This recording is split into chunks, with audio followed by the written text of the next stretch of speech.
Watabe-san, good afternoon. Good afternoon. Thank you for having me here. Thank you for joining us.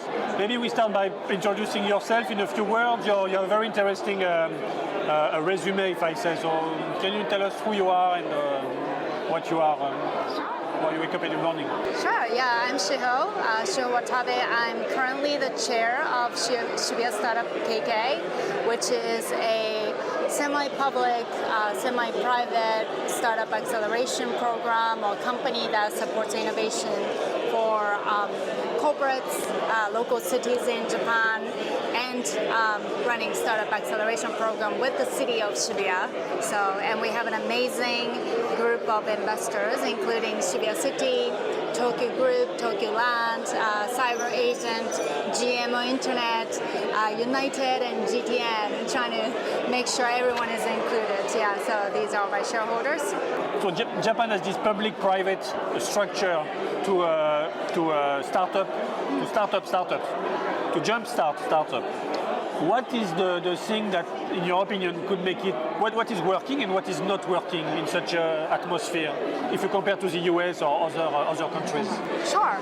I think there are a lot of things I can say about, Japan has to learn from the US or France, right? But what's working in Japan is that we are historically really innovative and imaginative, and a lot of iconic companies and products came out of Japan, and it's mostly after the World War II, right? So we had this really productive decades of manufacturing and shipping products around craftsmanship, and I think we're all reminded of the lost decades of Japan. What's not working is that maybe we are a little bit too comfortable, and I think when it comes to innovation and startup is an imported concept from the US, and everyone makes it sound like sometimes we have to be Silicon Valley in this country. We heard that quite a bit. We have to learn from Silicon Valley. There are a lot to be learned from Silicon Valley. There was Bit Valley at some point in Shibuya, right? Yeah. But then again, we have to innovate in our own ways. And Japan already has something that we're good at: manufacturing, robotics, like what else? Anime, VTuber, gaming, IP, basically. We're really good at those things, and now looking at AI companies, there are 4 layers, right? There is chips. First layer, second layer is perhaps data center and model, and then products and application. And Japan probably will be really good at certain layers here. Maybe hardware, chips, it's a hardware issue. And data center, Japanese yen is falling, so there are a lot to be said about those layers for Japan. And then when it comes to products application, we have a lot of opportunities in Japan. So I think the future is bright. So that's what I think. In the startup landscape, there seems to be a kind of Narita ceiling, meaning that many companies are extremely good. We saw that with, with DNA, we saw that with Mercari, we saw that with so many companies that were extremely successful in Japan and unfortunately could not make it globally. And this seems still to be the case. Do you have hope that this may be broken at some point and Japan software company can truly become global? I think it's possible. Narita ceiling is the word that I have never heard of, but I think just made it up, but you see what I mean. I think I know what it means. I think when you're surrounded by, there's nothing wrong about staying domestic if the market is big enough. But then again, for founders that we support as Shibuya startups, we see a lot of global niche founders, which is, you might be focused on anime, you might be focused on VTubers. That vertical happens in every single country in the world, and it's somehow universal. So it is somehow local, vertical, happens to be like a niche category that happens in every country. So that's a global niche concept. We see a lot of founders tackling those areas, anime, VTubers, esports, and I think even longevity science is really interesting because it tends to be less culture specific. It's not language specific. And I think aging, Japan is quite good at aging. We're the oldest developed country in the world. And why not we take on that task of making aging less inconvenient? And issues like dementia, I need to study more about that, but 1 in 5 people in Japan, women I think, will get dementia by 2050, and it is not too far out. And if you look at like caretakers for dementia patients, it's always like family members first, and then that will affect more people. It's not, patient is 1 in 5, and when it comes to affected family members, it's like 3 in 5, maybe at least 2 in 5. So that's a huge TAM, and if you tackle the problem, it's likely that the technology and solution will go overseas, and it's already happening in verticals like anime, VTubers. So why not in other areas? So it's about really Japan itself has to know itself and develop solutions that make sense for Japan and then scale it. There is one thing that is sometimes pointed out about Japan is that the companies tend to do IPOs too early compared to other countries. And do you think it's true? And do you think there's a way to solve this problem?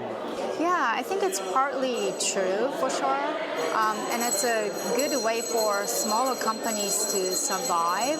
But then what matters is you keep on growing.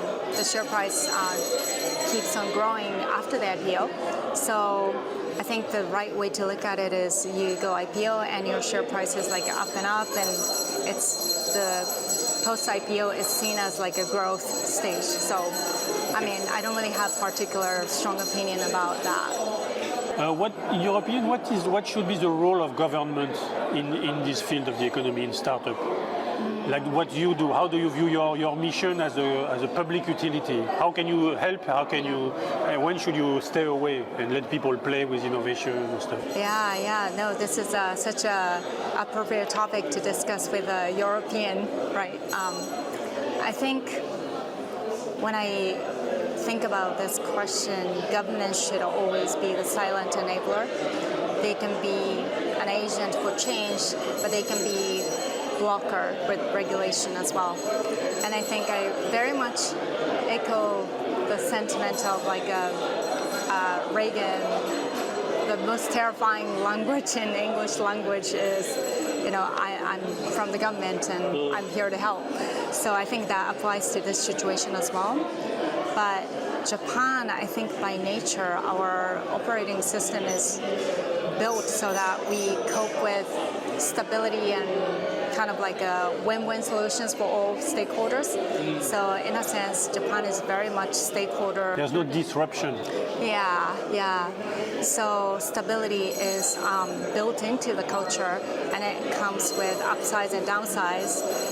So I think Japan is more stakeholder-driven country, unlike China's state-driven. And America is libertarian country, and France, EU is regulation heavy. So I think it's all about leveraging that to work with innovation. And in general, if you don't know what to do, then just cheer on from the sideline.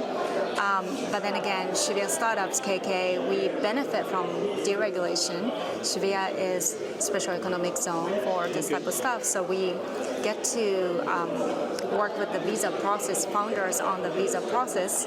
Not that we can issue visa, but we can support. So that's like one deregulation we benefit a lot from. So I do know from my first-hand experience, it can be a huge agent for change. So both, I guess. So Shibuya is like a kind of fantastic trade name, or trademark. It's a fantastic place and name. How does it benefit your field to be in Shibuya, in such a place? To be positioned based in Shibuya, in this huge magnet of people and of exchanges every day and stuff. How does it help your mission? Yeah, sure. Shibuya, I didn't choose the location, but I happen to be from Shibuya. I still live in Shibuya. I grew up in Shibuya as a little kid, kindergarten from age 1. So it's a very, I know the city very well.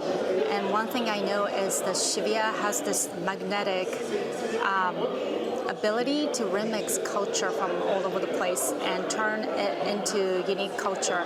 So I was talking about this on the stage, but Shibuya historically back in 70s adopted UK rock culture and American street culture, like skateboarding culture, and turned that into something new, like gosurori or like bathing ape, like a famous Harajuku brands came out of that whole cultural remix of Japan and overseas influences. And I think not to consume the outside culture, but we remix it and turn it into its unique culture. That's why I think all the tech companies come here first. There's something in the air. And I think the diversity of the community in Shibuya, if you live in Silicon Valley, you see all the tech people. Everyone is a little bit techie, engineers and lawyers or tech lawyers. But Shibuya has a wide range of things and people who do different things. And Bohemian index in the city is pretty high. Like Bohemian index. Yeah, Richard Florida came up with this concept of if you have like high ratio of artists compared to like a no artist people, if the ratio is high, then you're more likely to innovate. And place like San Francisco back in 70s, 60s, it's a hippie central. And Berlin is another place that used to have very high Bohemian index. And if you, I don't have stats on this, but how high is the Bohemian index in Shibuya? If you lived in Japan long enough, then Shibuya is the city of art. And we have a lot of Shibuya city government-driven art festival called DIG and other initiative that's sprinkling the magic of imagination across the city. So it's it's been always like that ever since I was little. If you or when you are the digital minister of Japan, what is the first thing you would do? What is the first measure? What would you change if you had such power? Well, that's the situation that is like very unlikely. Would not want to have that job, but I think I would hire someone from the industry, like engineers, operators, startup people, not just the technical ones, but people from the real industry. So if we're looking at AI and anime, then I would hire someone from animation studio to be a part of the government or the discussion. But I think the government's already doing that, but more to put those people in the government, engineers, someone who knows how to implement technologies in the society. And I think other countries in Estonia or Taiwan, Audrey Tan, like she did that. So that's, if I were to do that job, then I would start from the hiring the people from the industry. Very good. Thank you so much, Watabe. Yeah, of course. See you in Shibuya. Thank you.